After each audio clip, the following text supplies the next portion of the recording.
What's the topic again, Jiggy? Yo, I sent the topic in. Listen, I'm already recording, man. It's just showing how this unprepared you are, Zeem. I'm so disappointed. No, I got it. I'm just saying, what order? You gonna do that same exact goal? You said 6'9". Nah, we're saving 6'9". No, we're not gonna call him 6'9. We're gonna do a podcast form. Dude. Why is my shit all big like that? It wasn't like that before. 6'9". All right, I'm good. This light's ugly. Yo, All right, let's get it started. Yeah, we go. Yo, I've been recording. Oh shit. Oh, Now niggas calling me. Damn, BP's out of whack, man. What's going on? What's going on? Yeah, I gave niggas my 2 week notice, man. Yeah. We might have to escort you out. We might have to security escort you Gave me out. the 2 week notice, man. Damn. Yo, I might have to call security to come and Start that process early. Yo, why does it seem like nobody's paying attention to COVID-19 anymore? Because the sun came out. I told you guys from the beginning, you are not gonna close the summer down. Everybody's talking about, because the festivals are done. Yeah, that ain't stopping from cookouts, hookah smoke, and alcohol in somebody's backyard, on somebody's porch, or somebody's pool. I told you guys when the summer came, everybody was gonna be back outside. So you put your 2 week notice in, and now you want to be Mr. Vocal. No, I'm just letting y'all know what I told y'all. This was months ago when this first happened. I think honestly, it's to the point where we're watching the media, we're watching the news, we're listening to these scientists, we're listening to Dr. Fauci, who obviously is very revered in regards to diseases and the spread of it. But my biggest thing is there's no end game. There's nothing concrete. If I knew, I'm just throwing out August 17th, my birthday was the day that a vaccination was coming out, this was gonna happen, this is how we're moving. But right now, especially, I'll say the far right, and them looking at their leaders, AKA Donald Trump, in regards to what's the word, and his word is, man, I'm done with it. I ain't wearing a mask anywhere. You ain't gonna catch me on camera with a mask. I don't trust Dr. Fauci anymore. He told me a lot of lies. He came at my neck about a couple of things. Do what you want, do as you please. And you could just tell the society is just, I'm guilty of this. I'm not gonna front. I've been out and about, just trusting the people that I know, that I conversate with on a daily basis to protect me and my family and not put me in harm's way. And I'm at the point where I don't know, Lord knows if I had it before and I was just asystematic to it. But I agree with Bobby. I said this a long time ago. Once that sun comes out, you can start sitting outside doing little outdoor ventures. And then the government's hitting us with these different phases. They hit phase 2. They think it's 4th of July already. So it's here. It's not going anywhere.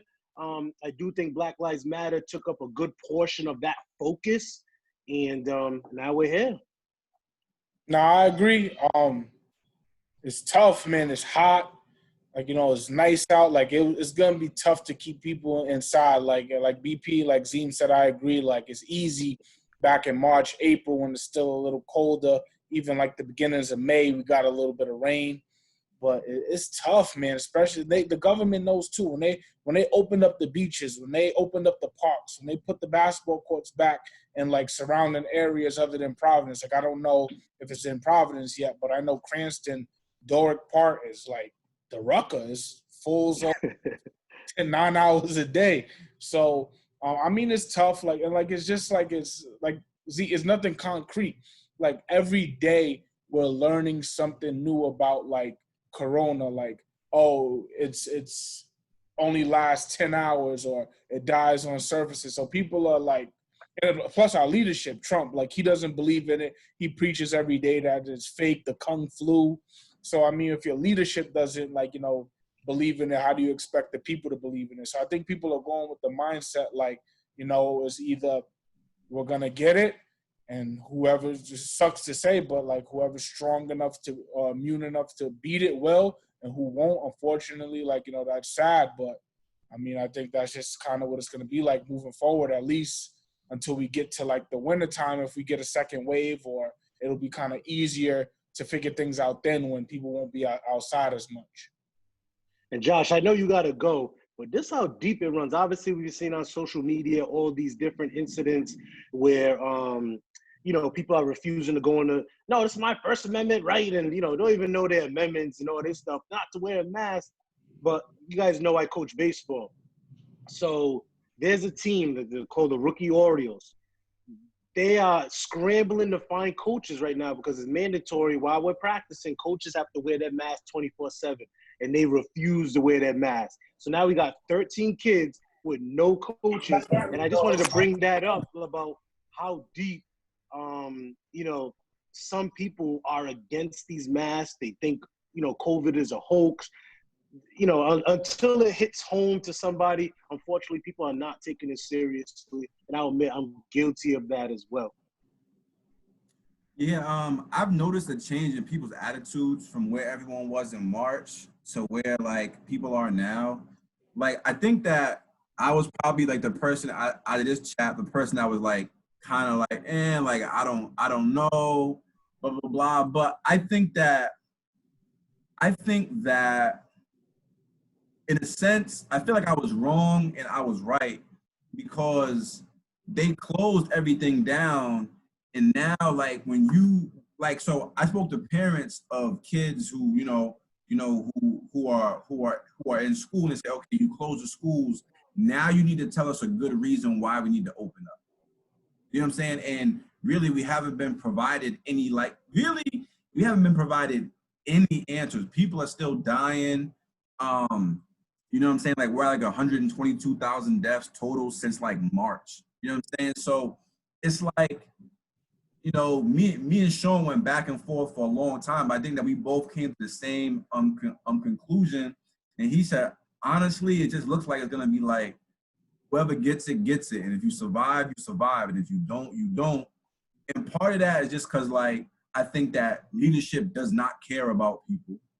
And two, it's like there is a lot of economic concern, because when this unemployment runs out in July, like, we're gonna get hit with like an economic iceberg, and it's gonna just, it's gonna splatter everywhere, and a lot of people are not gonna be able to pay rent. People can't pay rent now. People can't pay mortgage now. So imagine when they cut the unemployment off, and then the state of Rhode Island alone is short $800 million from their budget. So it's like, at some point, something has to give. And I just think that people are like, are going to act selfishly. Like, people like, oh my God, like, you should be home. You should be with a mask. That's how they were talking in March and April. And now it's like, I see those same people out, hookah, hanging out, cookouts at the beach, restaurants, large gatherings. Nah, I'm not even talking about y'all. I'm just saying people in general. Like, you go on Instagram, and the only thing missing from this summer compared to last summer is just club action, really. Yeah, that's true. And just to kind of give another perspective of it, so, and like, I did feel that way in the beginning. Like, we kind of got to take it serious because we don't know. Like, I feel like what I understood where you were coming from, but what kind of like made us clash sometimes was you saying, if I get it, I get it. I'm like, damn, I'm caring more about you than you caring about yourself. So you never want to just throw yourself into something first something happen and you're like, shit, if I get it, I get it. But so like, it's kind of funny you say that, because now like the debates I've been having is kind of with my mom. She works in healthcare.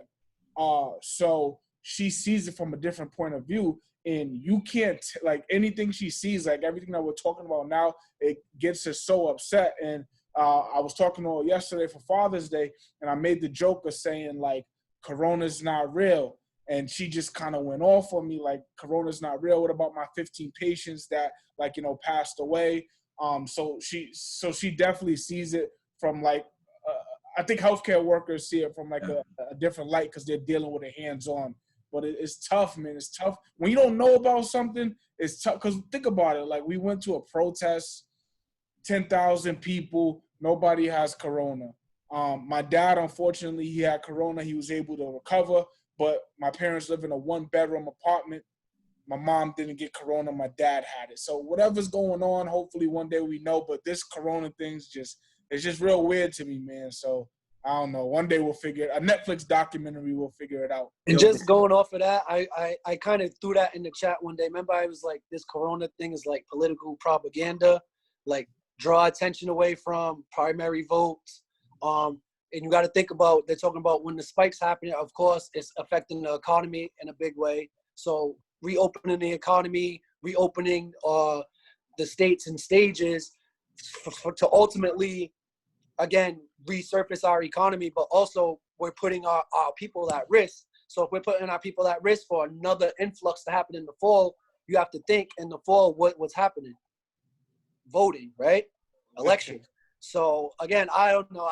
That's the way my mind works. Again, I obviously believe that corona is a real thing. I do believe it affects a certain demographic. I think it has been publicized, and the media has taken it to a whole nother level. But I agree that it is real. But I think this has been, the whole corona wave has been a political stunt, if you could say. But I do believe that it is real, because we do know people that it affected, that who have had it. But again, I think this is something that kind of deterred our attention from what's really important right now, and that's getting Trump out of office and getting Republicans from being the conspiracy main theory beat. Yeah, that was my conspiracy theory. I told you that even with the stimulus checks, like that's another way of buying votes. Now you're buying votes of the poor whites. You know what I mean? Even poor minorities, you're buying their vote now. Just like there's a lot of things I see it from a different perspective, but I don't know. So just to give like I said, my pops had it, and I never knew anyone directly that had it. I just kind of heard stories of people having it. So I wanted to ask him, like, what is it like? And he's just basically like, he didn't know. One day he just felt kind of off, and he even made a joke with his coworkers, like, I think I might have corona.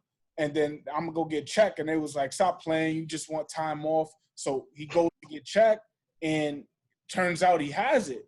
And then he's just like, he's not feeling anything. And then he's like, the doctor's like, the key is you can't stay on bed rest. You gotta keep moving, because it can't get your rest. That's what it wants to attack, your lungs. So he's saying that he's going out for a walk. And my dad, he's 56. He's very good shape for 56. Yep. He says he's going for a walk. He's like, I'm losing shortness of breath. So I could understand somebody that may be like overweight or asthmatic or has those kind of problems, how it could be lethal if, like, so that's just kind of what his take was on it. And something else that I found interesting when I was watching was just Dr. Fauci says America doesn't believe in scientists anymore. They don't believe in numbers anymore, meaning that scientists are coming out, we need to do this, we need to do that. American people's like, listen, I'm not listening to what you're saying. I'm going off my own intuitions, what I feel. And it's just pushback on a lot of everything that's been coming out, because everything's been second guessed, because he was presented to us as, the Jesus of coronavirus, and he's going to guide us to the light. And Trump was behind him and gave him 30 to 40 minutes every day at his press conference. You guys remember that? Trump had a 2-week run just every day, and Fauci was the man. And then all of a sudden, Fauci disagreed with him about putting Clorox or cleansing or, injecting yourself with a Tide soap or whatever nonsense he said. And then all of a sudden, now the savior got thrown to the wolves, and now people are just, fend for themselves. And it's unfortunate. Political propaganda. Yeah, and I get your premise with that too, BP, because at the end of the day, but I wanted to emphasize, we all believe that coronavirus is real. Protect yourself, do what you need to do, protect your family and your loved ones. I know in the beginning of this, I was doing a lot of judging on, damn, oh God, you're thirsty, you're this. And I found myself like, I'm El thirst. baby. I think Poppy thirsty. Hey, I think that the good thing that I think one good thing that has come from Corona is that people are being like more health conscious, just in terms of like what they eat, getting exercise, trying to stay active. Like people like who didn't normally wash their hands are washing their hands. Like so that's one positive thing that people I think are more health conscious, and like our demographic is more conscious of like what we're putting into our body, making sure we're going to the doctors, making sure we're like, listening to our body when it's telling us that we're not fit. So I think that's been one positive. So one thing that's not going to be so positive is this next topic. Now, this topic been brewing in the group chat, I feel like, for months. It's been like under the surface. So we want to talk about on this platform with all four of us here, is it safe and profitable for modern athletes to protest versus athletes from back in the day? Now, Sean, hold on a second. Let me set this up. So obviously, when we look at a Muhammad Ali or a Bill or a Bill Russell, or like an Elgin Baylor, guys that were putting it all on the line when they were making stances against injustice for Black people, economic injustice for Black athletes. Then, you fast forward to the 80s, 90s, and it seems like that generation of athletes really wasn't with the whole protest movement. Jordan really wasn't into it. Magic Johnson wasn't into it. It seemed like Kareem Abdul-Jabbar was the only guy carrying it from that 60s, 70s era into the kind of like the modern era. And he kind of got blackballed and wasn't able to get coaching jobs for a long, long time. Fast forward to this current era where you have guys like Bron, Steph, Wade, Melo, CP3, and many others who are really, really socially conscious and let it be known, and it's part of their brand. And to even take that to the next level, we have a Colin Kaepernick who gave it all up, but in turn was able to turn his protest into like a second career pathway of doing social justice reform for Black people in America. So there's been heavy debates going on. People feel a certain kind of way about it. I'm not gonna tip my hat to who feels what kind of way. I'm gonna throw it up like that, and my man Sean gonna catch it off the glass. Sean, talk to me, please. Yeah, man. So, like, first off, before we like dive into this, like, obviously, anybody that's ever going to speak towards a cause of like, and better empowering or the betterment of a certain specific people, specifically Black, is always greatly appreciated. So I just want to say that. But like, we gotta be real about it. I feel I always like to be real, man. I always like to be real, and we gotta be real. So, we got into a little debate the other day. So it stemmed back, I want to say, from like the Jordan documentary, where it put it out there that he wasn't the most out front guy. Like, he didn't really get into the political side of things. Like, if you needed money, donate it. Here, I'll cut you a check. But he wasn't the most outspoken person. And my whole thing is, just because you're held to a certain standard, people have different ways of doing things. Some people do things behind the scene. Sometimes people are vocal.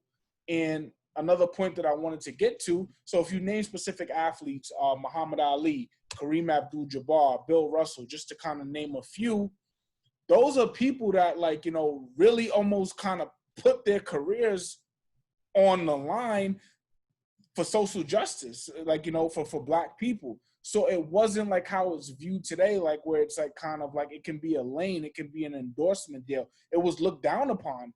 I was reading like when Martin Luther King did his "I Had a Dream" speech, he wanted Bill Russell was front row. He wanted Bill Russell to get on the stage with him as he was saying his speech. Bill Russell declined not because like, he didn't support him, but because he didn't want to bring that kind of attention to himself, which rightfully so, you can respect. So moving a little forward, like everything LeBron is great, he's appreciated, but I want to make the point that a lot of these athletes, and rightfully so, they can't really speak on what they want to speak on until a certain amount of money is guaranteed.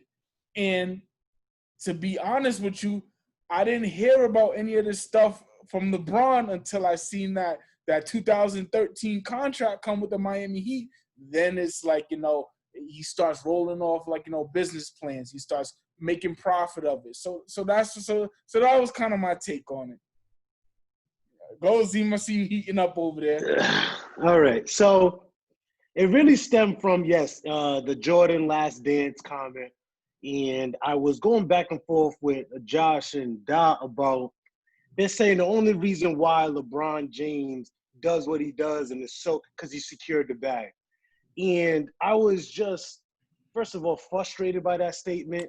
I thought it was disrespectful. And, you know, to say, you know, I like anybody who speaks up for it, but, you know, going with their intent. And that's what I'm noticing with everybody now. I'm just going to, before I get into the sports stuff, because I took notes for this, ladies and gentlemen, I really wanted to be accurate in everything I'm saying. But just for an example, music-wise, it's damn if you do, damn if you don't. Meek Mill came out with a song, Other Sides of America. People came out and said, oh my God, look at him trying to profit off Black Lives Matter. If Meek Mill would have never said anything, where's Meek? Another perfect example, Kendrick Lamar. He put out a classic piece, not my cup of tea album, but To Pimp a Butterfly, spoke on a lot of topics and issues. Now everybody's like, where's Kendrick? Where's Kendrick? Kendrick dropped something? Oh, he's profiting off of this and trying to use, no, he's been doing that. The same thing with J. Cole and that song that he put out last week, The Snow of Bluff, I think, something to that effect. The same type of thing. So let me go back to the NBA and why I respect LeBron James no more. So Sean just articulated he didn't speak on anything until 2013. He secured the bag with the Miami Heat. But one place, can I just pause you? Yeah, I'm allowed. I like this debate. Because you said a couple of things that I felt was inaccurate. So J. Cole didn't get flack for not speaking. He got flack for coming at someone they felt was speaking. And Kendrick, I think they're asking for Kendrick to Pimp a Butterfly, whether that was our cup of tea or not, he was celebrated for that album. Josh could speak. Absolutely. Absolutely. He's got so many awards. So it's kind of like, so we make the joke now, like, you put that blueprint out there, and now that it's come to fruition, like, hey, K-Dot, where you at? Let's talk. Like, lead. You know what I'm saying? So I don't think they ever is damned if you do, damned if you don't. But do you understand my premise that they, you know, these comments or whatever had made suggestions about K-Dot and him participating in this whole movement as of right now? Yes or no?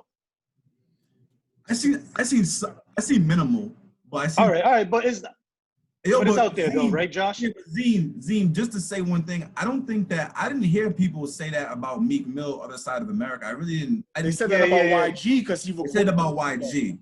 Yeah, right. The YG and Little Baby because he recorded a video out there. Like, it's been out there. And I you know, remember 6ix9ine's post about Meek Mill on the Other Side of America when he was roasting Meek Mill? That was his caption. Well, he roasted Meek Mill for being number 64.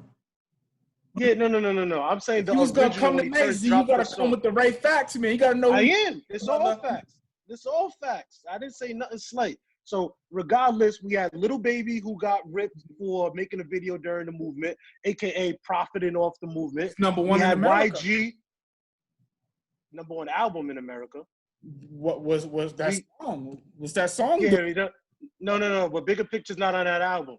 So come with the facts. All right. Thank you. So let me continue. All right.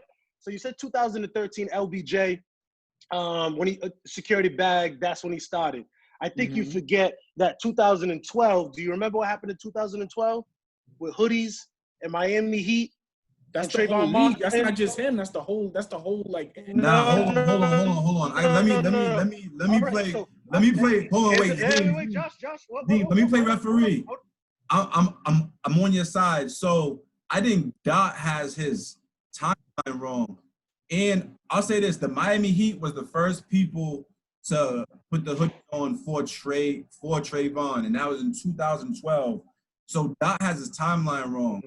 So 2013, 2012, it was the same contract he signed in the summer of 2010. So that's just awesome, man. Okay, yep. So thank you. Correct thought process, wrong dates. All right. So thank you, Josh, for that information. So I just wanted to say that. Do you know who Michelle Roberts is, Sean? Yes, I do. can you let the American people know who she is? You tell me. All right, she is the executive director for the National Basketball Association players, right? Yeah. And she confirmed in this Undefeated article that is published, I'll send a link to the chat, that LeBron James was the one that introduced the hoodies. Do you also know LeBron James in 2016 was the one that conducted at the ESPYs with CP3, Melo, and Dwayne Wade? Do you remember that ESPY 2016 in the fight for Alton Sterling and Philando Castile? LeBron James cultivated that. Let's go even further back than that, all right? We got 2014. Do you know who the first athlete besides the Clippers players that went to, I think David Stern was the commissioner during that time, about Donald Sterling? LeBron James. What about 2010? Do you remember that decision that he went, that he gets vilified for? Do you know where that money went to? The Boys and Girls Club, and raised $2.5 million? All right, let's go to another one. What Boys and Girls Club did it go to? What Boys and Girls Club did it go to? In Cleveland, Ohio, the urban city. No. It was a Boys Girls. It was a Boys It went and to Girls Miami Club of Boys America. Club. No, it was East went to- Greenwich. No. It went to the Connecticut. Yeah. Boys and Girls Club. Thank you. What's So what? Yeah. It went to the Greenwich Boys and Girls Club. Connecticut? Yeah, because that's where he made I don't need no bread. The That's decision. Anyway. BP thing. Yeah, Or October 2015, when he spoke about the infant that got killed in Cleveland. So my biggest thing, and I think where it came to fruition even more, was a discussion in the group chat about Kyrie. And Kyrie's voicing his opinions now and coming to the fruition and coming to the forefront. And the reason why I agreed, and Josh swayed my thought process on the messenger does matter. Kyrie's been mute for since he's been in the league in regards to these social and justice, where LeBron James was the forefront of all these different things. So to say that he's doing it for profit or it's acceptable now, it's not true. Because when Craig Hodges in the 1991 All-Stars went to Magic Johnson, went to Michael Jordan, when the whole Rodney King thing happened, it was nationally televised. The world got to see an African-American get beat, almost eerie, similar to what happened to George Floyd, and Michael Jordan scoffed at it, right? Magic Johnson scoffed at it. Now we have somebody, which I know character-wise, LeBron James would never do such a thing. And he sat up, and let me make sure I get that All-Star year correct. 2018 All-Star Weekend. You know, when the whole coined the phrase shut up and dribble, and how he took that negativity, like how we take the N-word and turn it into a positive. He sat at the podium at that All-Star game and was so excited and said, I'm happy that the best weekend in the NBA, we can talk about, what do you say, justice and equality, and, bringing more awareness to this situation. So LeBron James been about that life. Do you know LeBron James Foundation and where it goes to? Can I read some of it off to you? I'm sure it does, but I think you're kind of missing everything. No, I'm not missing a point, because you're trying to say. Let Bobby jump in. Let Bobby jump in, because you guys been talking for a while. Sorry, BB. Nah, but I kind of agree. I agree to a certain extent to where Josh and Dot is coming from. I think you do need a certain platform in order to induce change. So I think this was a good point that we brought up in the Jordan documentary, was when Jordan in the early parts of his career kind of shied away from these issues, is because he wasn't established as a superstar. You know what I Bobby, mean? Sorry to cut you off, Bobby. Yeah. That is false.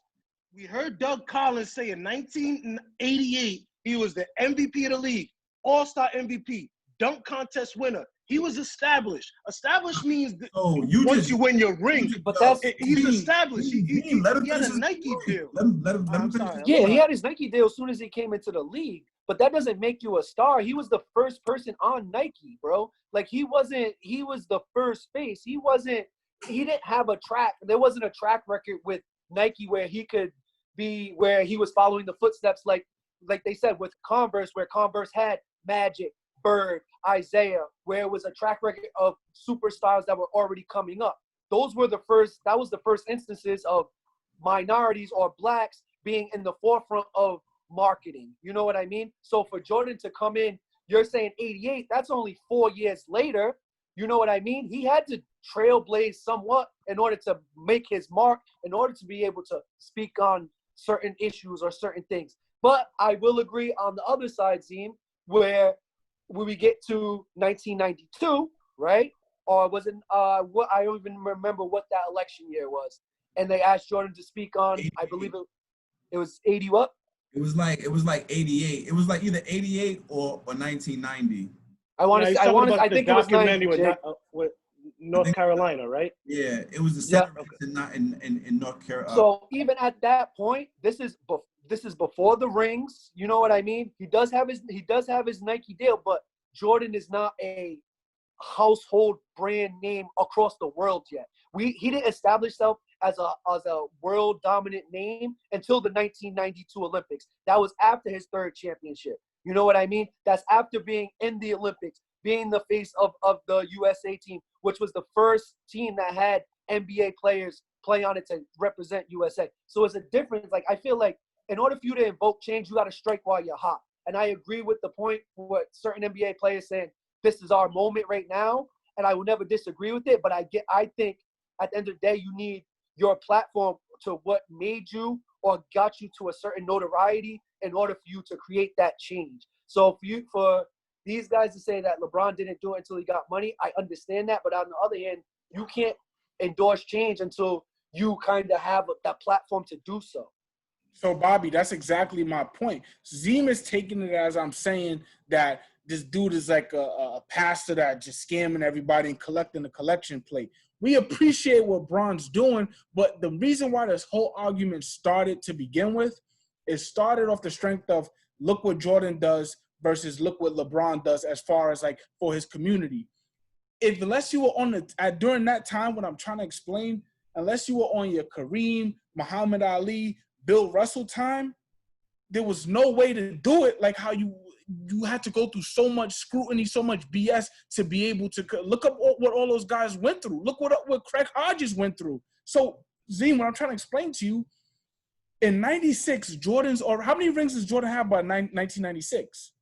That's like that's his fourth ring. He's only making $3 million a year. So he's going to go crazy and he's going to be the spokesperson and he's making $3 million a year off basketball. So let's fast forward to LeBron. LeBron's first contract in Miami, he's guaranteed he's making $17 million a year. So you have a little wiggle room to show yourself. I'm glad he used that opportunity to do it. But with $17 million a year, you have a little freedom to speak how you want to speak. And that was all the point I was making. I'm just saying if it was back then, it's not as – I'm not saying that LeBron wouldn't, but it isn't – and it's not easy now. So maybe easy is the wrong word, but it's not as accepted now as it was back then. If the whole Bulls – if something would happen with Rodney King and the whole Bulls team in the locker room like the Miami Heat pick would have just put on their hoodies, the world might have went crazy. It wouldn't have been as like, socially accepted as it was in 2011 or 2012, whenever it happened. That's all I was saying. So I'll just say something really quickly.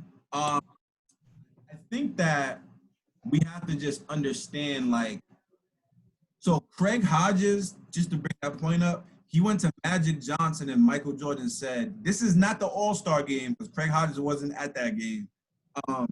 He said, hey, you guys should refuse to play in the 1991 NBA Finals. So he pulled a Kyrie. He was saying Kyrie. What Kyrie's saying for other players to do now, Craig Hodges did that in 1991 with no money in his pocket and was willing to do that. And this hold on. I'll let you finish. Sorry. So what I'm saying is that you finally unmuted me. That's why. But I'll mute myself back. I unmuted you because you kept cutting everybody off. So the reason is I always say I don't like LeBron, the basketball player, but I love him off the court. But what I'm saying is that your circumstances dictate your actions. So Michael Jordan, we don't know how much money he was making exactly, but in 1988, he's making maybe like $1 or $2 million a year from his contract. And let's say his Nike deal was $10 million a year, right? So Bron in 2012, this is after he came into the league with a $100 million deal from Nike. And he has a max contract from the Miami Heat. And you have to understand too that the social climate was so different. Like we're at a point now where like your social activism is part of your quote unquote brand. Like when I seen Russell Wilson last night wearing a Black Lives Matter t-shirt, I was like, whoa, like we're like all the way there. So like now it's like, if you aren't doing that, if you aren't a part of that, you're like the pariah. You're like the weirdo. You're like what is this guy doing? Like he doesn't get back to his community. You know what I'm saying? He's an Uncle Tom. So I appreciate every single thing that Steph does, LeBron, CP3, Carmelo, all these dudes do. What I'm saying is that there's no real sacrifice. Like LeBron James hasn't sat out a game. He hasn't done anything. Like, yo, if no NBA player kneeled, because there's a rule against kneeling. So if they would have kneeled during the national anthem, that would have been something that would have caused them to lose money. Hey, Josh, you don't remember they did, and Silver said that when Cap did it, LeBron and them sat down. I don't remember if it was a sat down or a kneel, and Silver said, no, you can't. The more you do that, I think it was either fines or suspensions. And the next game they stood up. So I mean, I don't want to sell Bron short, and I think that Michael Jordan could have done more in his time, but I do know that like activism is like way more accepted in this 2010 to 2020 era than it is in the 80s and 90s. That's all. Muhammad Ali said he's not going to Vietnam. He's not going to fight the war. He has no beef with nobody in Vietnam. He almost couldn't fight a world championship. If LeBron say anything today about the military, it's going to get a 500,000 retweets, and they're going to say, preach. It's just different times. It'll take nothing from him. I'm not trying to take – I'm sorry if I worded it wrong to make it seem like I'm trying to take something from Bron. I'm not. We love Bron. We need people like Bron. But it's different. It's different times now. It's easier to – not easier. It's more socially acceptable to speak now. I just feel if you believe in something, you sacrifice everything, and you guys like to bring up numbers, 3 million during that time or whatever. During that economic time, whatever they was making, they was the highest paid of whatever they was doing. So that means nothing to me, right? What you made in the 90s versus whatever. Because during that time, you're the highest paid in whatever regard. Secondly, to fall back on, I don't know, Republicans buy sneakers too. And like, you got to understand, there was an era, and we watching a documentary, he was a rock star. He says anything, the pendulum is swinging, and he refused to because he was more worried about it. And in his last two statements, he actually says he regretted not doing more while he was playing. And now all of a sudden, $100 million over 10 years. Oh, here, I'm going to join LeBron James in the Muhammad Ali Museum as well. So it's ironic that the person that we're discussing even knew during this time he could have created this atmosphere. And you're worried about, it was not cool then. Yes, all these conversations, even till this day, it's uncomfortable. Bubba Wallace, uncomfortable. Colin Kaepernick. So all this, it's accepted now. It's cool now. It's this now. Colin Kaepernick doesn't have a job because he's sacrificed. What has LeBron really sacrificed? That's what I was gonna say. There's very few athletes that are really willing to lose it all, Zeem. Like, you gotta come on, bro. What do you mean? What has LeBron James? What did he put on the line? He sacrificed losing endorsement deals, losing fans, losing followers. What are you talking about? LeBron James. My thing is, that's I'm not glad you brought up the point about Jordan. To speak out on things right now. If you just say, it's easy, anybody can do it. Anybody can do it. Bro, come on, bro. Come on. I know you. Michael Jordan would have lost want money. To touch on something that you just said. Michael Jordan would have lost money. Michael Jordan would have lost money. Yeah, at that time, he would have. Oh my So God. Zeem, ask you a question. Zeem, This is sad. This is unfortunate. And sad. a lot. Zeem, Listen for a second. You're not listening. You're just trying to refute everything. Right now, whether if it's LeBron idea or not, he has Nike helping him back whatever idea he wants to do. Nike not necessarily doing that for no athletes in 19. How do you know? How do you know? How do Name you know? when it happened. So why How did do they you back know, Bill Sean? Russell? Bill Russell, Kareem There was no Abdul-Jabbar. Nike when Bill Russell. What the hell you I'm talking talking about any sneaker, Converse, any sneaker. There was Even no Converse, sneaker the companies leaders when of Bill Converse Russell, said their Kareem, self. Muhammad Ali. So Why tell did me why you anybody back automatically them? assume Nike Why did would not anybody back them up. them? The Why did most anybody profitable back them? guy for their company, they're not gonna back. They're just gonna wash their hands with him and let's go find another Michael Jordan. He was Why scared. did they- He didn't So put let me in ask the you. work. So let me tell you a story, Zeem. So you know when Jesse No, I Owens, don't want it. you know when Jesse Owens raised his fist? Nah, it wasn't Jesse Owens. It was John. It was somebody else. Jesse Owens. Yeah, but they sent him home and they stripped him of all his medals. Yeah, that was 1968. Yeah. And are we Tommy talking 1968 or are we talking 1991? It's No, but in even that guy 1991. was winning. So 1991 is the same as it is in 2012.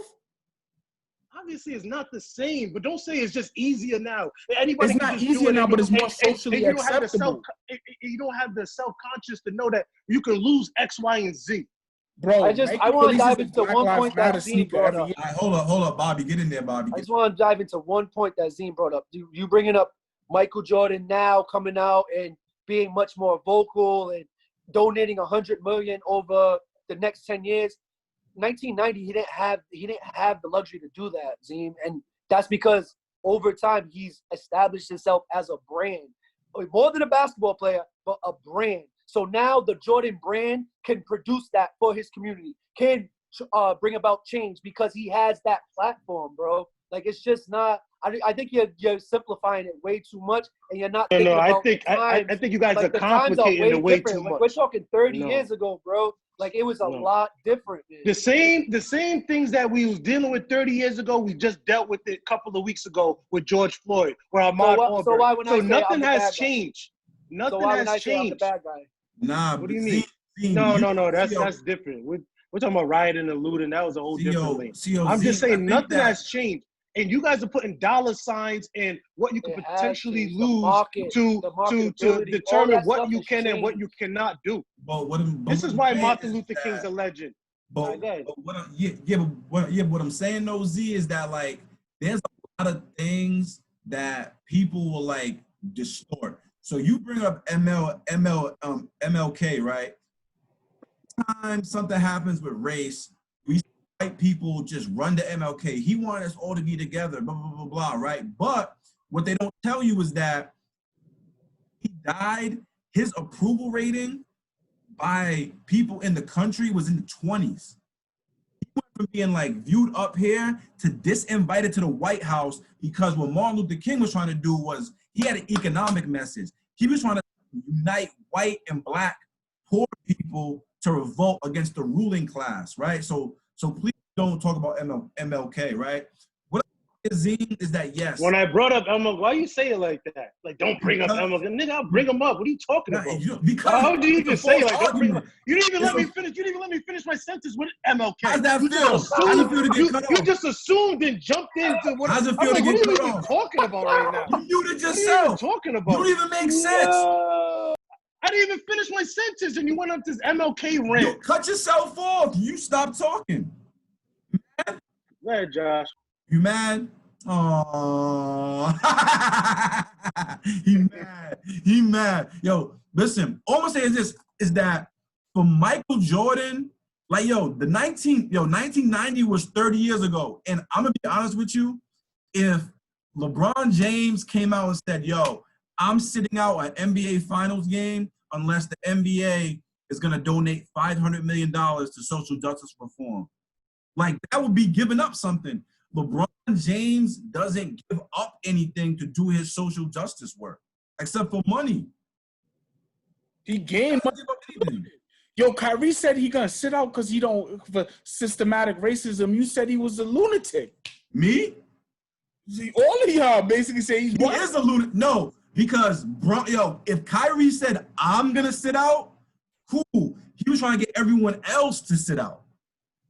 But I mean, but that's what's looked down. But that's what I'm saying. That's something that's relatively hard to do, to make that decision to give up, whatever X, Y, and Z amount of money you're gonna make to stand for whatever you feel.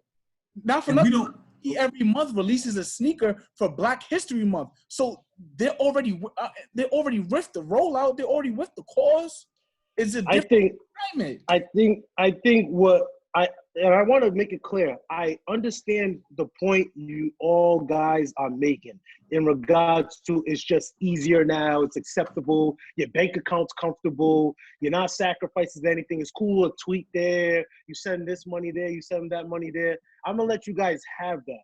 I'm just saying, if you really cared, you speak out on this thing. And I'm here to say that LeBron James could have lost a lot. He could have sacrificed. You guys are just saying, oh, companies are cool now. When did companies stop becoming cool with this? This year. Can we be honest? No. With certain things, but when George Zimmerman did that to Trayvon Martin, the whole country was in uproar, and it would be tough for a company at that point in time to not support someone that was sympathetic with the situation with Trayvon Martin. Wait. Hold on. Like you're saying it like. Sorry. No. Sean, in 2016, yes, there was a lot of uproar with the whole Trayvon Martin and George Zimmerman, but companies were not putting out their own personal statements saying this ends, that ends. We're not, even like NASCAR, for an example, that was not happening. And this has been going on for the longest time. That was the thing on Instagram. It was everybody was doing it. No, you're right. You're right. I want you to hear me that with the companies, all these Fortune 500 companies, they was not doing this type of same energy like they was 4 years ago. Is that so? You think the best player in the NBA, LeBron in 2012 is the face of the NBA. He is clearly the best player in the National Basketball Association. And Michael Jordan was in 1991. But he made three. He was not. He made. There you go. Bring up money again. There you go. That's what you do. Zeem, it's tough. It's tough to fight. I don't like that. I don't like that. Can I ask you a question? Can I ask you a question? That's not right. What about? Sorry. Let me ask you a question. If you go fight a battle right now, who's gonna have more chance of like getting more people to buy in and lead a certain way? You or whoever owns a black man owns Atlanta's charter. Atlanta's charter is gonna have more say because he has that financial backing to do so. So because I don't have the financial backing, I should keep my mouth shut and just sit down and be quiet. It's not about keeping your mouth shut and be quiet, but some people aren't going to take the firm approach where they're not financially secured yet. And this is why we're still in the same place 30 years from now, 50 years from now. It's the truth. So did social injustices start in 2012? No, of course injustices start in 2012.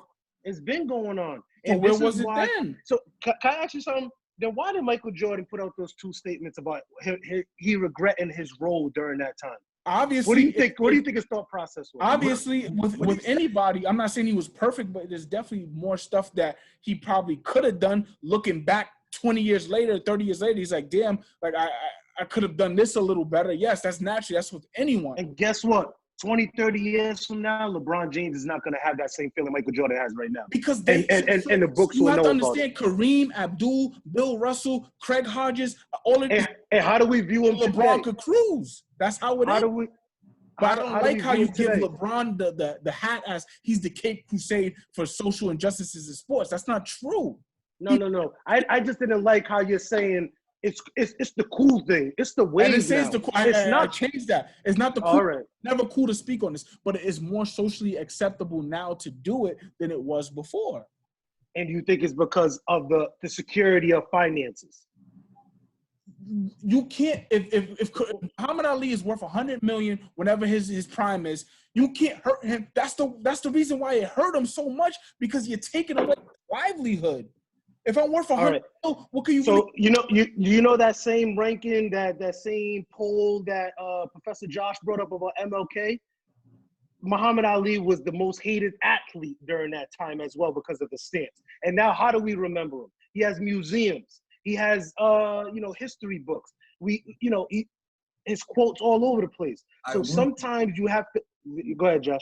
Sorry. Zeem, I think that's lending to the point where it's like, as time goes, like people are like at that time, what Muhammad Ali did was like radical.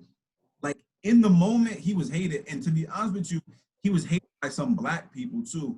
So I think the reason why he's so revered up to his death is for two reasons. One, he gave up 3.5 years of his prime, bro. 3.5 years he could not fight. Two, unfortunately, because of his condition, Parkinson's, he really couldn't speak towards the latter part of his career. You have this old black man like just like walking around like this, and it's not the scary 28-year-old who's with the Nation of Islam telling you that Viet Cong never did nothing to him. So like, it's just different times, and I don't like because I hate having to minimize or feel like I minimize anything that Bron does, because I've always told you that I think that off the court Bron is great, but I don't like how we put him in a certain category because there is no real sacrifice. He's giving listen, he's giving money. Like, yo, the dude's a billionaire, basically. He got 2 homes in like, yo, he has what we call fuck you money. If NBA told LeBron right now, yo, you can never play another game in your life. If Nike said, yo, we're not giving you another check right now, it don't even matter. His money's too long. It's too long. So, like, I think that what happens is once you get more secure financially, you know you have a certain amount of power. Like, when Bron put the hoodie up, whether consciously or subconsciously, he knows that David Stern is not going to come to him and be like, yo, bro, you cannot play in the NBA until you issue an apology and say, yo, I didn't really mean it. You know what I'm saying? So it's like, and so as time, so look at how it was more acceptable in 2012. Look at the moment that we're in 2020, it's even more acceptable. Hopefully in 2025 and 2020 and 2030, it'll be even more accepted. You know what I'm saying? I disagree with this acceptable thing because we're still seeing it. We just all right, Sean brought up Kyrie Irving. He was willing to die by this by sitting out, and we killed him. He got killed by the media for even thinking that way. To even think of doing something what Craig Hodges was going to do, what Muhammad Ali did, decide. We just killed him as a media. Do you know that? Is that true or not true, Josh? Zeem, a lot of it has to do with because it was Kyrie Irving. No one said a bad word about Avery Bradley yet. They said a bad word about Avery Bradley and Dwight Howard because they didn't come up with like. So I don't want to hear that it's accepted. Look what happened, bro. Look what happened with Bubba Wallace in NASCAR. I understand it's predominantly white sport. Zeem, but what I'm saying is like they would literally string you up and set you on fire in the Muhammad Ali, Bill Russell, Kareem Abdul-Jabbar era. And what did we have? How many? 6 people in the last 2 weeks have been hung by nooses in different locations. So it's still happening. So I don't want to hear socially acceptable when it's not socially accepted yet. Bro. If Bubba Wallace would have got that, if they ever allowed NASCAR to happen back then, and if there was ever a chance there was a Bubba Wallace back then, he would have been killed. He would have been, they would have been locker. They would have hung him. They wouldn't. 48 people, whether they were for the cause or not, wouldn't have pushed that car. That's you assuming. I'll let you know what happened right now. Zeem, I don't believe you're this naive. I really don't believe you're this naive. Like, you don't think like that progression has changed from the 60s when we're talking about Ali, from the 90s when we're talking about Jordan, to now. Like, you don't think there's been any progression at all? So according to you guys, athlete goes and what the voice that the athlete has. No, because according to you guys, you're basically saying we're good. Progression has got here. Everything is smooth. No, nobody said it was smooth. We said it's better. It's better. I disagree. Zeem, do you realize our parents? The world that we live in right now, I disagree. Zeem, do you realize our shootings and what we're protesting right now? I disagree. Zeem, do you realize our parents were able to witness the first child go to school? So you're a dean right out of school, right? Yeah. Your mom, when Josh's mom, when Bobby's mom, or my mom, when they were all growing up, they were able to witness when a 6-year-old girl, black girl, when they finally passed the law for a black girl to go to a school, and she had to be escorted by federal agents and white people threw rocks at her, spit on her, a 6-year-old girl, and you're gonna say, so let me ask you a question. Are you with that happening and you see the climate thing, so you don't think it's harder to talk out then than it is now? Sean, what happened last week? Didn't a white old lawyer lady spit on an African American? Did that not happen? But that's a interaction. That's a whole Did a white community. lady? I'm done with Did a this. white lady just punch? I mean, a white lady. But that's a one-to-one in the face? situation. That's a one-to. That's You see what I'm This is saying? a whole, you see what I'm saying? city. So you're saying one act versus 100 acts, regardless, is still going on till this day. And I also don't think, like, we're talking about the athlete, you're talking about the everyday person that's walking around on the street. If LeBron James walks down the street, he's not getting spit on. He's not. How do you know? What? Because he has security. Now you're being disingenuous. See, you're being Bobby, extreme right now. You're being extreme. Bobby, what happened to LeBron James' house a couple of years ago? When they spray painted on his house? Yeah, what did they spray paint on his house, Bobby? Tell the people that's watching. The N-word with the R at the end. So that they knew it was LeBron James' house. They got the address, and they still wrote that on his house. Am I correct? But can LeBron James walk into any restaurant he wants right now and go eat? Yeah, it's a difference. Like, that's what I'm saying. I could do it too. You're not thinking about again, we're talking about the progression of the athlete. We're talking, like, we came from Muhammad Ali to LeBron James. Like, you're telling me Muhammad Ali's platform wasn't smaller than LeBron James's platform? During that time, being a world champion of boxing, when boxing was the #1 sport, no, Bobby, you're incorrect. Crazy. Muhammad Ali was liable to get killed for talking crazy. He was a walking. Crazy. He would have been He was killed. liable to get killed, but he didn't get killed. He got put in jail for breaking the law.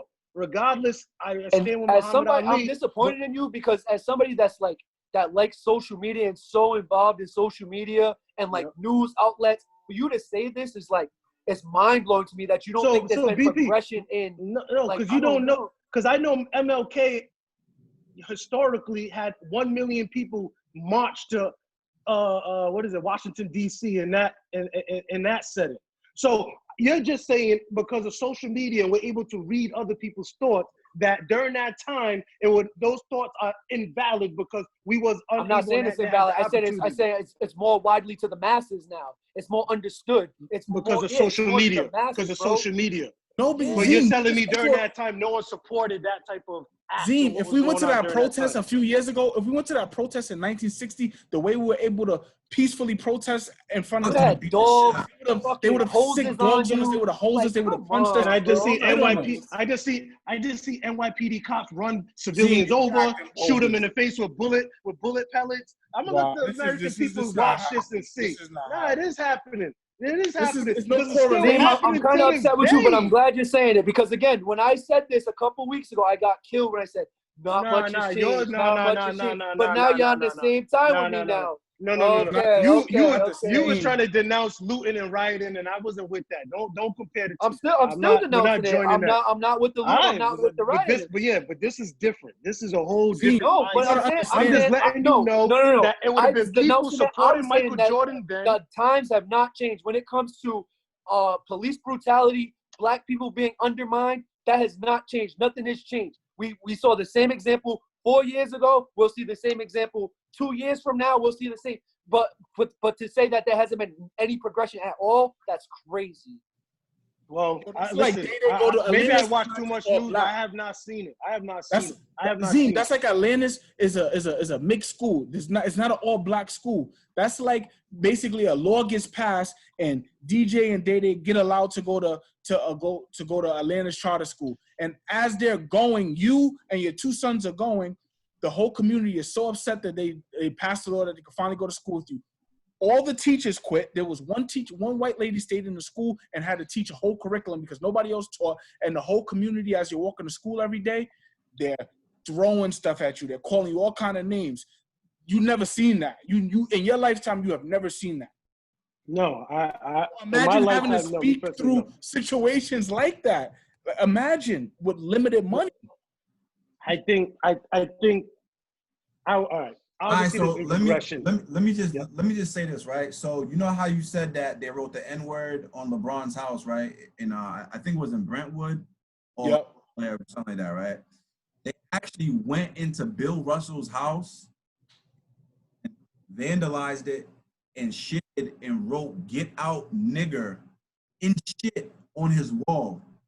You know what I'm saying? So it's like, So is both situations fucked up? Yes or no? yes, Because now you're just trying to do levels of severityness, and that's what I'm getting from you guys.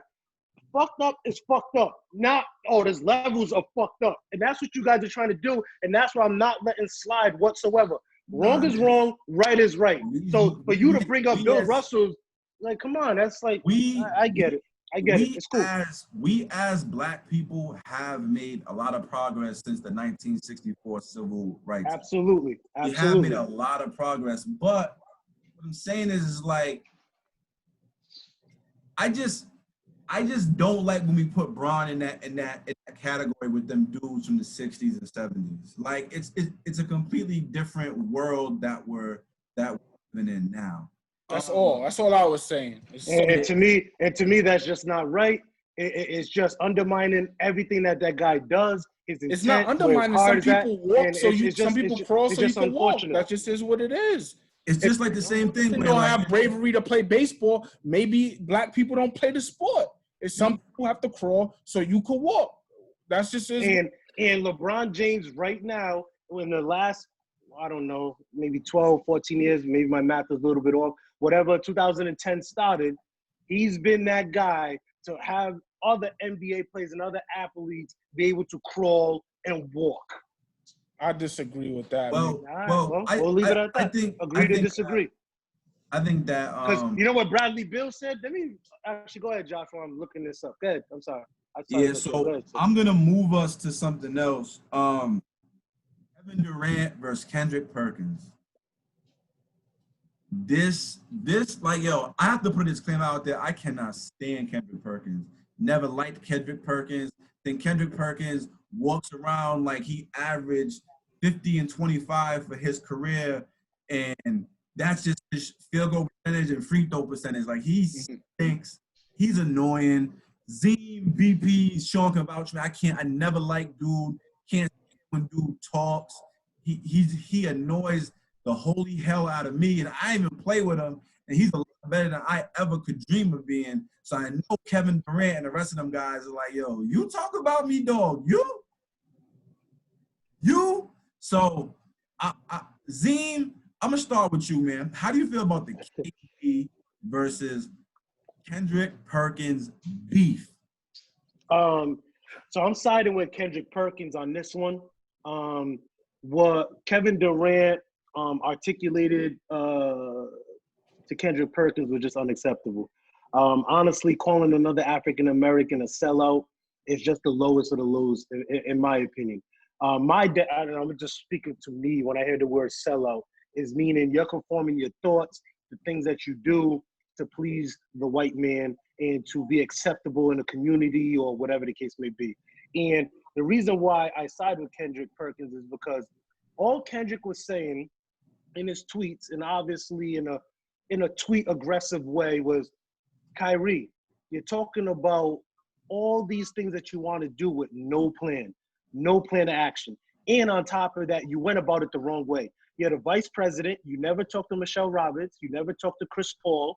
And 2 weeks prior to that, you signed off on going back and doing this bubble and whatever the case may be. Now, after talking to Sean, he articulated to me sometimes it's just about, I want to know, I want to be part of it. But Kendrick Perkins, like, and this is what I mean, shoot the messenger. Because what he said, I've heard everybody who has said it about Kyrie. He was just able to say it in a more personable way because, first of all, he knows Kyrie. He was once a colleague of Kyrie. And this is why he said it in the form that he said it. When he said it on Jump, he didn't say none of that, whole shit or bird brain or whatever the case may be.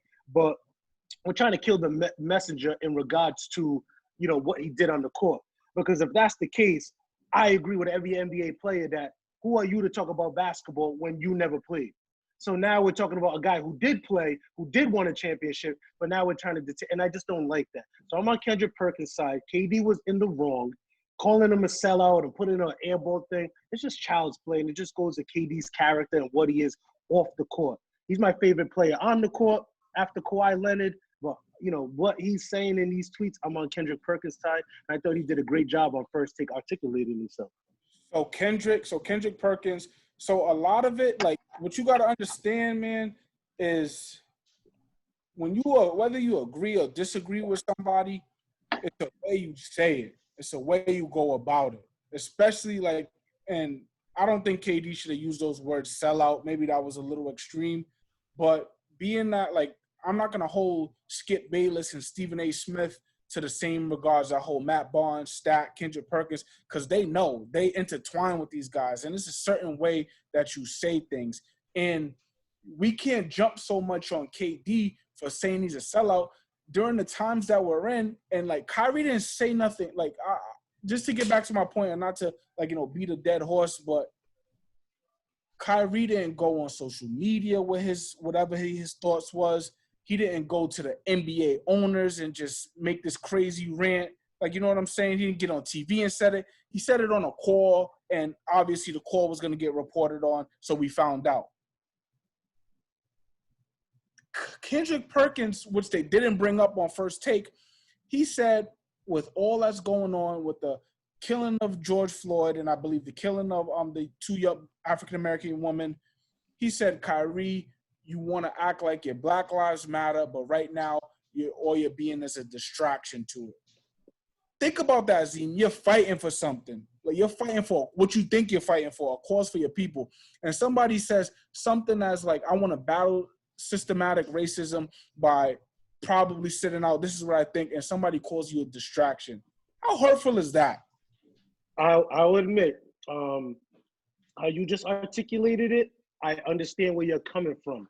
But I think Kendrick was more talking about, are you kidding me? I got to come on a jump and talk about what Kyrie thinks we should do, X, Y, and Z, and other players should do, rather than talk about George Floyd, Oluwatoyin, Breonna Taylor. And I think that's what he meant by saying this whole hoopla, because you admit, like, that took the whole weekend into the following Wednesday, Kyrie, in this 100 players call. I'll let you continue and finish. But I think that's what he meant. But you articulated it way better, and I get what you're saying. And in the same breath, he made it all about him. Like, the whole, from when KD said that, every tweet was about that. And then the whole Juneteenth, which should have been about ESPN, like, I feel like celebrating Black athletes, everybody's tuned in for the long-awaited response of Kendrick Perkins. Like, with everything that's went from, like, you know, how can the NBA and players use their platform to still keep this going and not be a distraction, to Kyrie's opinion, to now KD versus Perk, to now what Perk gonna say back. And then now when you already done started all this mess, like, I can understand if Kyrie goes on First Take and says that, fine, kill him. He hasn't even said one word yet. So what did you do? You stored the whole situation up and you made it a bigger thing than what it needed to be. And then now that someone hurt your feelings a little bit, you want to bring up, oh, my brother, how could you say that? My kids call you uncle when you put them in the headlock. You could still call my wife if you need advice. Like, come on, if you bought that, man, I don't know. I don't know. I wasn't buying it, man. Even if they got something going on. I don't know. I'm gonna let BP rock. Nah, but I think you both brought up good points. I think you have to. It is the message. You're coming from both sides. Like, we know KD's track record with social media and kind of being sensitive to what people say about him or towards him, or even just open thoughts in general. So we know, like, that side of KD. I don't want to call Kendrick Perkins a sellout, but I will say right now he's taking full advantage of a moment. And I think a lot of times I watch Stack and Matt Barnes, and I think sometimes Perk doesn't see himself in the player's shoes anymore when he's been there. And he should understand. And I think he talks more about the person outside of the game instead of, like, being an analyst. You get what I mean? Like, he's not talking about the game. He's not talking about actual reporting of news. I think he's, like, it gets personal when it comes to Perk. And I feel like while that generates news and it generates headlines, you're also downing the same people that was in your corner or work, like you said, colleagues of yours. So you got to walk that fine line. I think somebody that does do a good job of that, like even like Chris Carter, when he was on TV, he did a good job of, like, identifying with the player, but also having that analyst point of view. I think Shannon Sharp does a good job of it, again, with being a player and having that point of view, but also being an analyst. I think Perk needs to work a little bit more on the analyst side. I think when he talks, he talks from a place of passion. He talks from a basketball perspective. And it's like, I don't know. I feel like he rubs people the wrong way. I can see if you're an NBA player and you played the game and you've known this person, how you could be rubbed the wrong way by certain comments that he makes. But this time, I will say, I don't think this was really KD's lane to really even comment on it. Like, if what he said about Kyrie was for Kyrie, if Kyrie addressed it, if he he addressed something about Dwight and Dwight addressed it straight back, like, at this point, I think this was a KD kind of stay in your corner and mind your business. If this you're not going to play, you don't plan on playing, like, this is something you don't need to really jump into. And so I feel both sides of that coin. Do you feel like so just to like kind of center it around a sellout comment, do you guys feel that he was speaking from a black perspective, or do I like when I saw that, I took it not in like a racial context, but I saw it as like, yo, bro, like, what are you doing? Like, you played NBA last year. Like, what are you, like that's how I took it. Like I understand how certain people took it to the racial thing, like you're selling out the black race, but I more so was like, damn, bro, like, why you going so hard on Kyrie? Because me, I don't really think much of what Kyrie had to say, but I know Kyrie, I didn't play with Kyrie, I'm not in the same fraternity as Kyrie. If, let's say, like somebody who I coach with on expression said something crazy, I know the guy, I traveled with the guy, I broke bread with the guy, I spent long hours with the guy, I wouldn't publicly be like, yo, this guy's an idiot. Like, what is he saying? Like, he's like if you use a bird, you put his brain in it, the bird will fly backwards. You know what I mean? So I thought that's where KD was more coming from, more the brotherhood of basketball players versus black men. Yeah, he wasn't. I don't think he was saying it as a racial thing as all. But that's what you got. That's what you got to understand about these shows, and they're so manipulative. Like, there's a clear difference. Like, when Perk first started getting into like the analyst thing, like I love Perk, like whether he agreed with me or not. Like, I'm like, yo, he's giving you a good perspective of what actually happens in the NBA and why this is happening. Now it kind of just seems like, you know, whoever's like anti-LeBron, that's who we gonna attack. Like, and it becomes like a funny thing to get like a bunch of like to get his platform up, which I mean, I guess I can understand, but it's just crazy. It's just crazy. He deleted a tweet.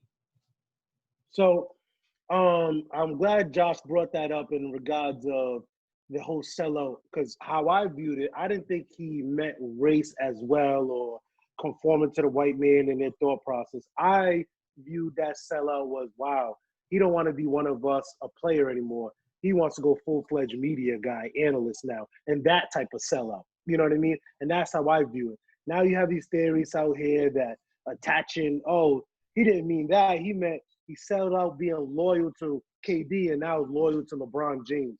And that's when my mind just, like, this has nothing to do with LeBron James, but it always circles back to him somehow, some way. And Perkins, to me, he talks differently than he talks on TV and Twitter. That's just like me and you. We all have professions here. We tweet and put up captions different than we will talk at our workplace. And that's all Kendrick does. If that's true to himself and how he talks and how he articulates through tweets, go right ahead. But he doesn't talk like that professionally. And I agree with Bobby. My last point was KD jumped into something that had nothing to do with him. But that's his MO, sticking up for teammates like he did with Russ. When Mark Cuban spoke out on him and called him an idiot. So KD stayed true to form. But in this one, he really jumped into something. And not for nothing, when other races see the word sellout, they're not thinking like me and you. They're thinking like, oh, wow, he's calling him a Candace Owen. Wow, he's calling him a Jason Whitlock. That's how they view that word sellout, and what they used to call Stephen A. Smith. Anytime his thoughts didn't align with Black Twitter, Stephen A. was a sellout, and that's why he made that funny comment line, "Welcome to the party." So let me ask you a question, Z. So being that we could know that, what you think of, like, that's not bad on Stephen A. Smith and Perk to make it like it was something racially, or is Yeah, the well, that but moment.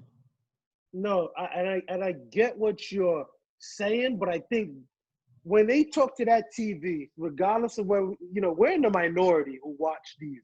Majority, of the audience is white America. So that's why they have to, first of all, dissect it, explain it, and let them know why it's so egregious to say that to another African American. Does that make sense? I don't know if I It makes. articulated But like, myself. it makes sense, but it's like, damn, like KP knows that 9 times out of 10, man, KD didn't mean it like that. But he gave us this spiel of how he's out here on the front line and like he doing with his son, and like it wasn't, KD didn't mean it like that. And that's what these guys do. They control ESPN is the airwaves of everything sports media. Like, it's the most popular channel for sports. So all he got to do is say one thing, and then Kyrie and KD don't talk. They'll just comment or use burner accounts. And it's Right. So, but Bobby, you get what I'm saying, though. Like, obviously, the people that's in the know, but they have to explain it to the masses. Yeah, no, I first understand that, to be like, but to a certain extent, like, to go off of the Dot's point, it's clickbait. It is. This is the thing that gets you into these conversations. You know what I mean? So we watch First Take every day. Next segment is, what did KD say about Perkins? You know what I mean? So even though it's on Twitter, it has nothing to do with sports directly or anything that's actually going on in our world today. It's a headline. You know what I mean? It's bringing ratings. So I think, like I said, Perkins is just kind of striking the iron while it's hot and pushing himself for his own gain. And I don't mind that at all. But I think at the same time, you can't forget about where you came from and what kind of put you in this position. Yeah, you're gonna lose friendships because Yeah, he did it like a rollout. Like, he was like, tomorrow on First Take, I respond to KD. Like, it was like the next episode or something like that. Like, so that's what he means. Like, yo, you're willing to risk our friendship so you can kill me in the media to big up your platform.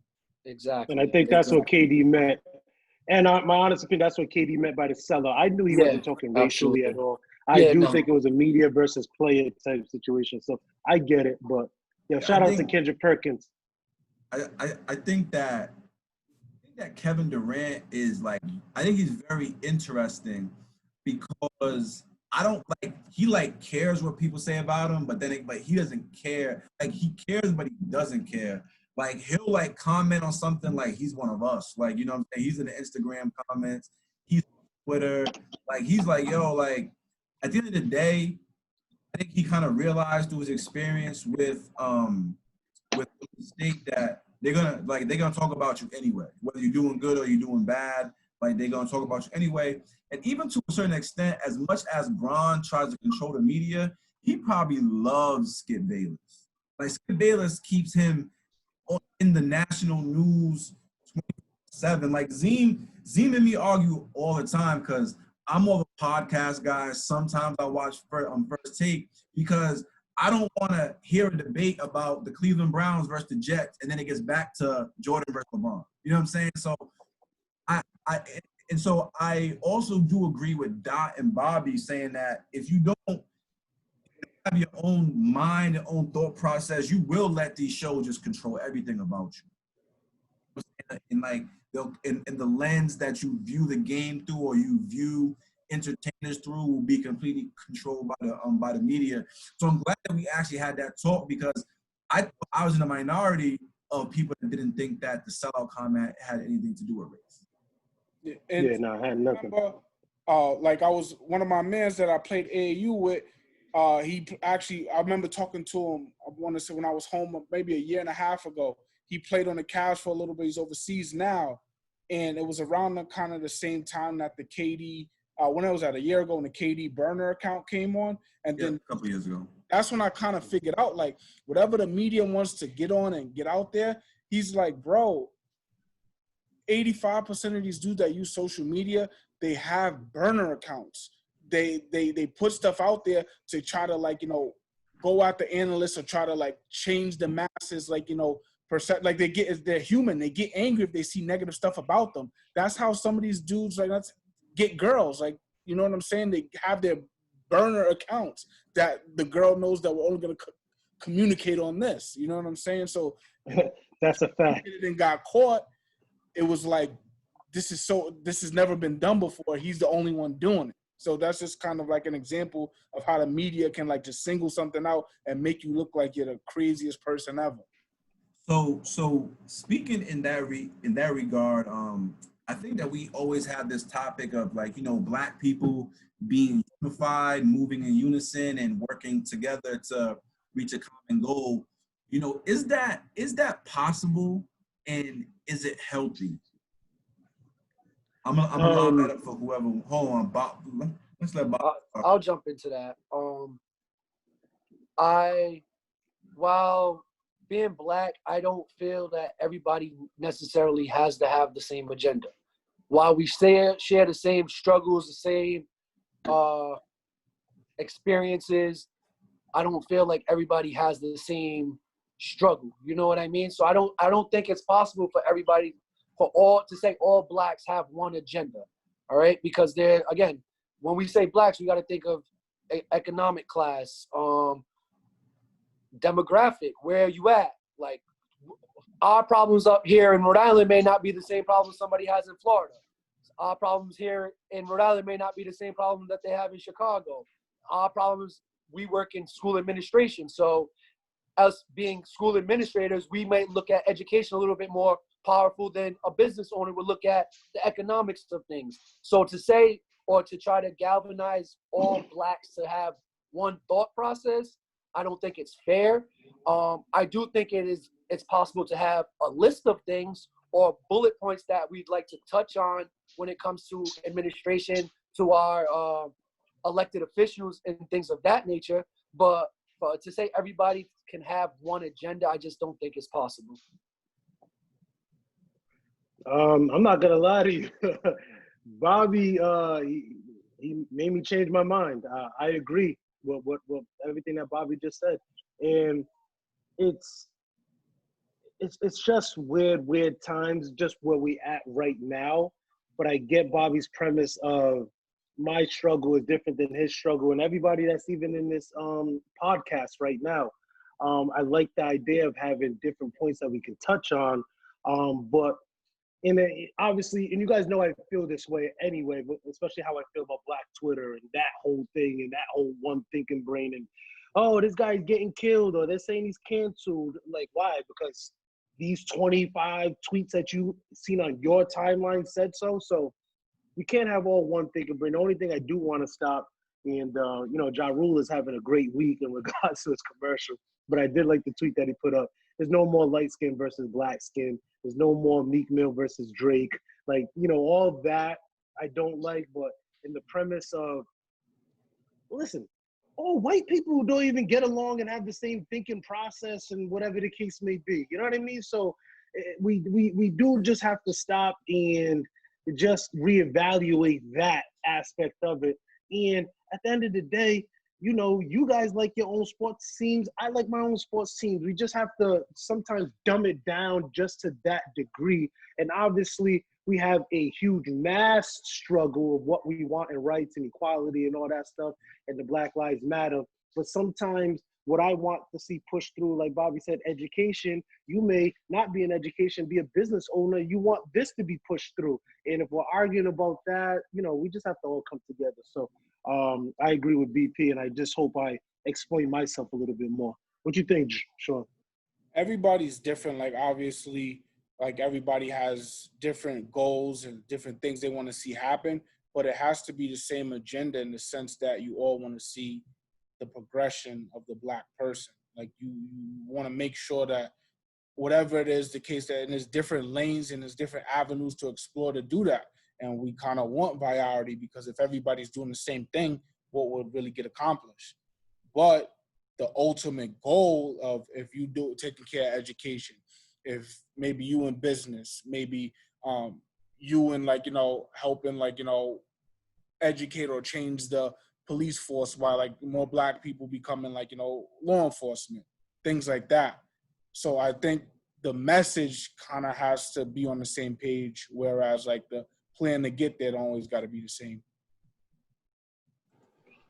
And just to add on a little bit more too, like, I think the reason this Black Lives Matter movement is so powerful right now at this moment is because we have one singular issue that we're galvanizing behind, and that's the mistreatment of civilians, Black civilians, specifically by police or people in authority, as authority figures. So I think that's why the Black Lives movement, Black Lives Matter movement has been so powerful, because it's been a universal reason, purpose. Yeah, so I mean, I thought you guys all gave really good perspective. It's tough because on one hand, you see how America creates, you know, they basically create us trying to make us a permanent underclass. And you know, and you want to make sure that you're in solidarity with other Black people, and that, you know, you're not doing things to negatively impact other Black people. But at the same time, I don't think that it's effective or healthy for Black people to have one mind or be labeled as like a monolith. I just think that, like, it's okay to be like a Black Republican. It's okay to be a Black libertarian. It's okay to be a Black person that goes to church, that doesn't go to church, that's, you know, that's Muslim, that's, you know, that, you know, or has no religion. That's where I think that we run into issues, because I think that for most people, most Black people all want the same thing. We want to live good. We want to make sure our family is good. And we also want to but then there's that pull of wanting to be in solidarity with all Black people. And I think that is healthy in one regard, but you also have to have a mind of your own. As long as you're not cutting off your nose to spite your face and bring other Black people down, I don't see a problem with it. And I think that if Black people were more like how we argued earlier about like earning like the vote, yeah, like 2020 is a different time, but I think that in the future, like, it would be okay to explore other parties or other candidates, just because it's not healthy if you just stay in the same mindset and it's not getting you anywhere. That's the definition of insanity.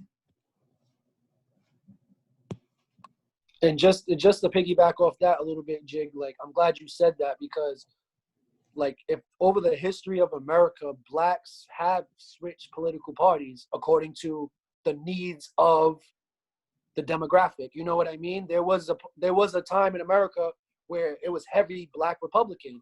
That's because Black business was flourishing.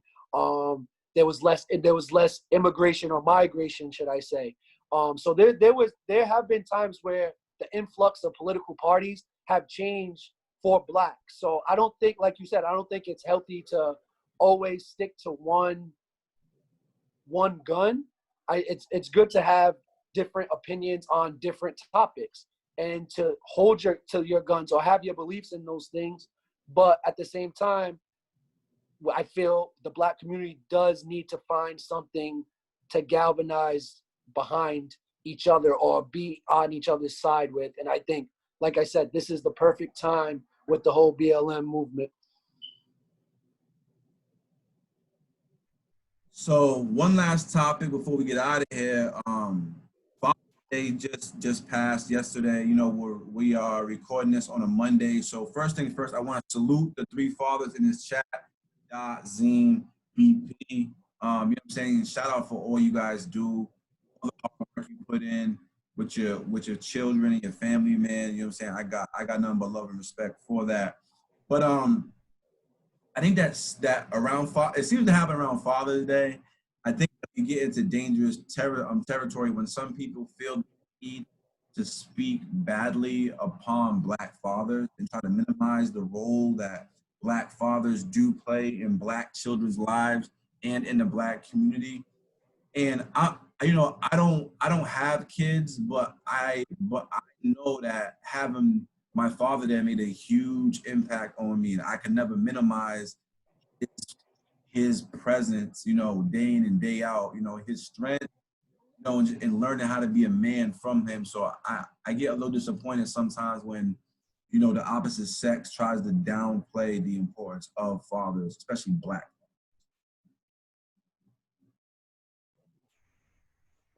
Yeah, it's like I'm all over the place with it because I am appreciative of all the love I get and people saying, oh, Kazeem, you're a great father, need more like you, et cetera, et cetera. And I accept the compliments, but it's just it's more of like a shock, like, wow. And I think we are the generation of our fathers wasn't around. Well, you guys all had your fathers in it, but I didn't.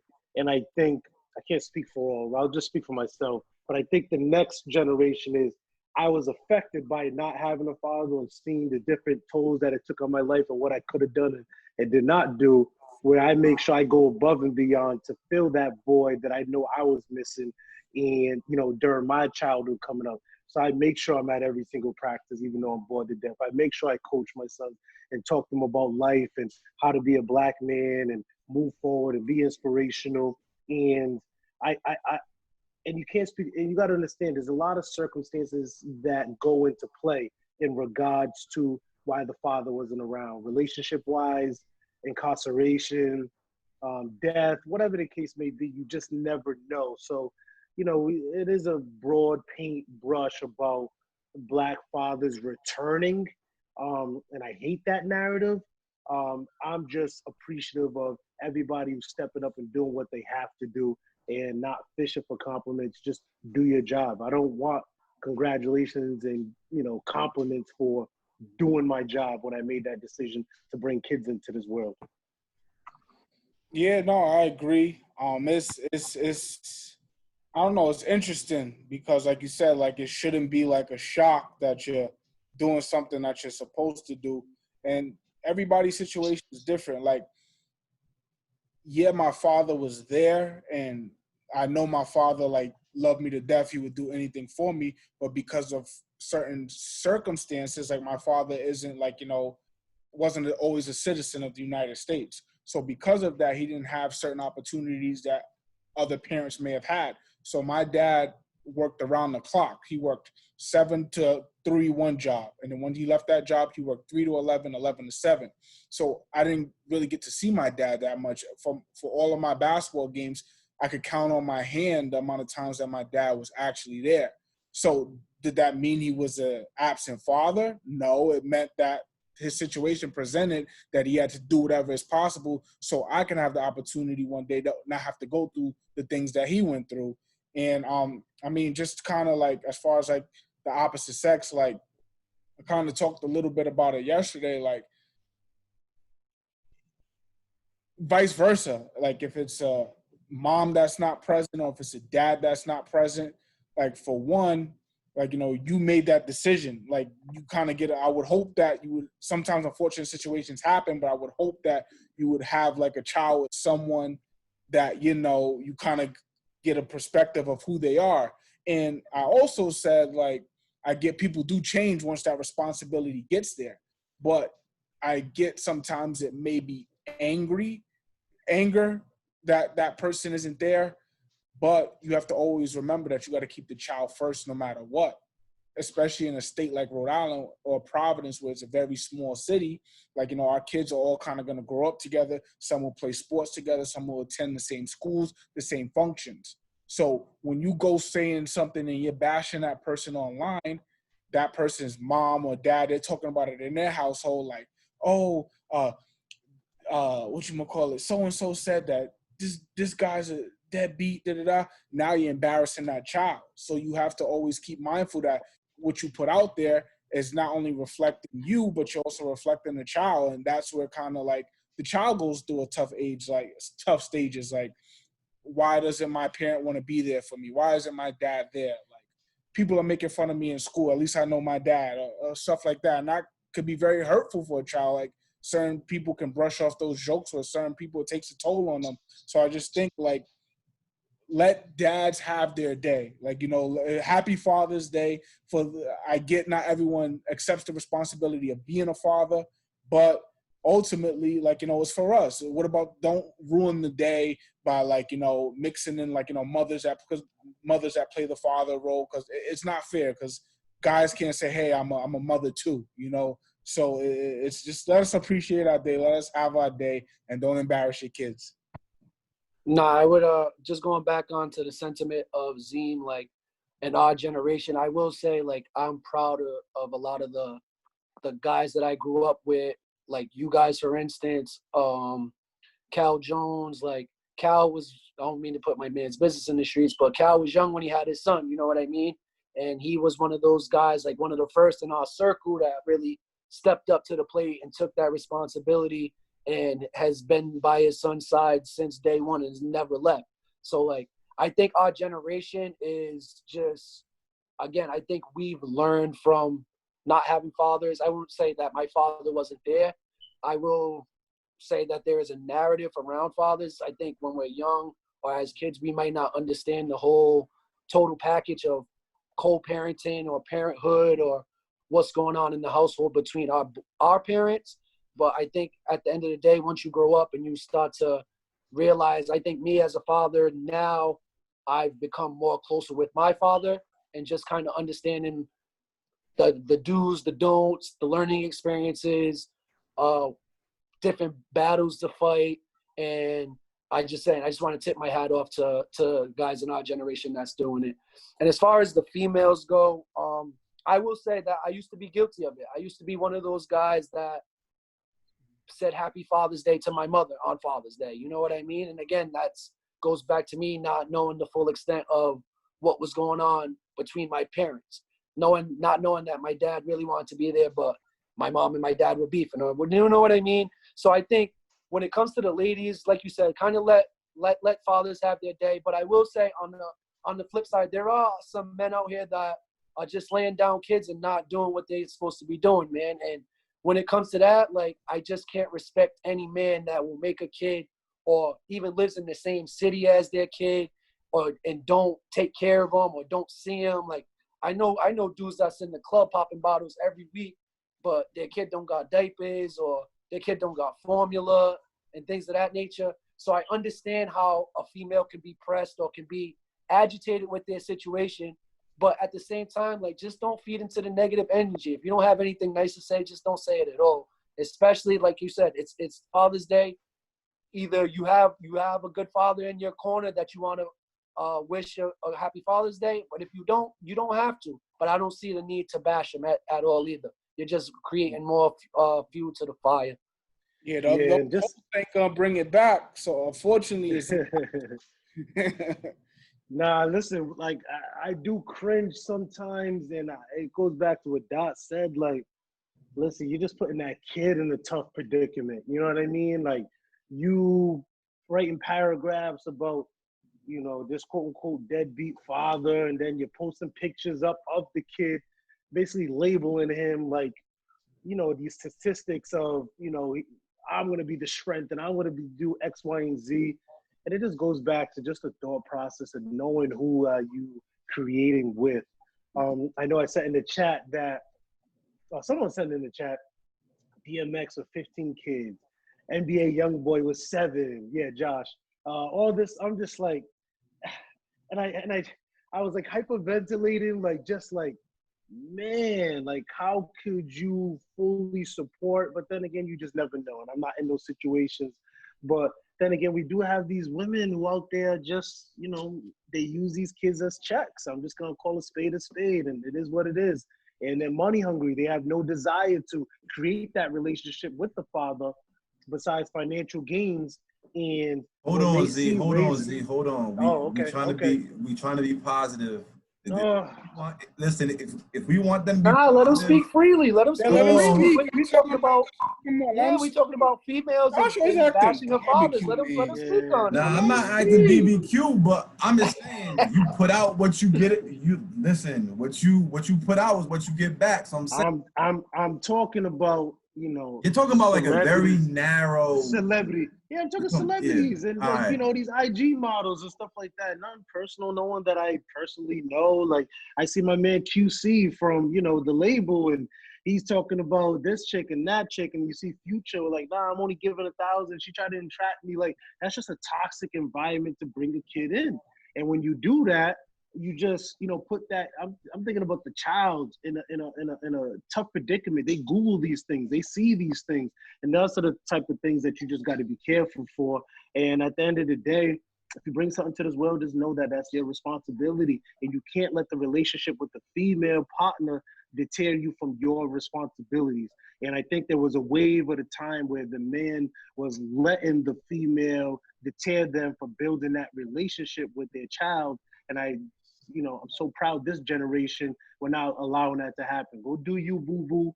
I'll take care of my kids. I see my kids in these days. I'll pay my child support. I'll do what I have to do, whatever the case may be. Whatever negative narrative that you're trying to paint and create for my daughter or my son, it's not going to work because I'm going to be present. You know what I mean? And that's what I love to see about QC. Well, that's what I love to see about Future and Offset. All these guys who are doing that because I guess it's more socially acceptance, right, Doc? I got a nice article. I had to throw that in there because it's cool now. It's the way. It's cool now to take care of your kids. Nah, I'm just messing around. But nah, listen. Happy Father's Day to all the fathers. At least Happy on Father's Day social to all media. the real one. Yeah, right. At least on social media, regardless. I don't care if you're starting to make it, but just understand all the decisions that you make, all the energy that you put out there, even, the arguments in front of your kids and all that stuff. It resonates with them and it goes a long way. Just set an example, do what you got to do.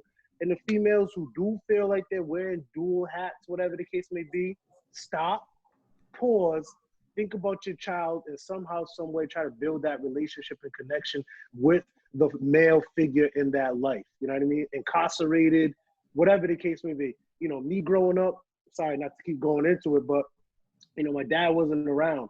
I had male figures in my life, though. My mom brought me to church. I had uncles who had permission to whoop my ass.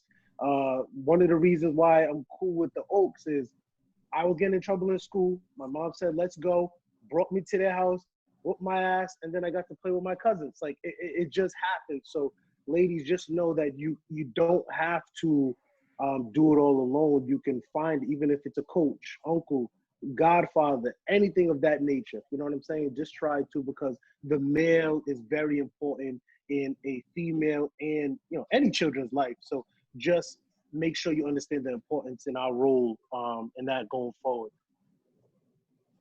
Was that positive enough, Josh? Nah, Rah-rah to that. Rah-rah to that. Listen. You thought I was gonna go ratchet. You thought I was Well, gonna go nah, ratchet. I didn't even go ratchet, but it's like, I'm like, whoa. I'm like, where's he going? I'm like, where's he going, right? I mean, you can say what you want. Either way, I'm gonna screenshot it, send it to the chat, and be like, yo, Josh, I need a rebuttal for this. Help me out. My PR management. So I'm gonna leave the last 90 seconds of this show for Zeem to talk about his favorite rapper and role model, 6ix9ine. Right. The floor is listen. yours. Listen, at the end of the day, America, we believe in a comeback story. We believe in second chances. We believe in, you can always get up from the ground. You know what I mean? You get knocked down 7 times, you get up 8 times.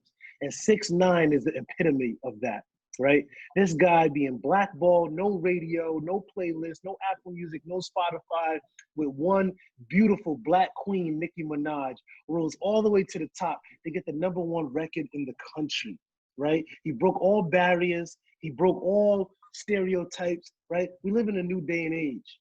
And with the new day and age is just be who you want to be.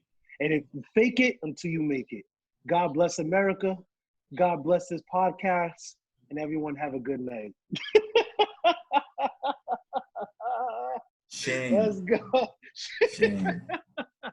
Yeah, that was like a little mini info Damn commercial. shame.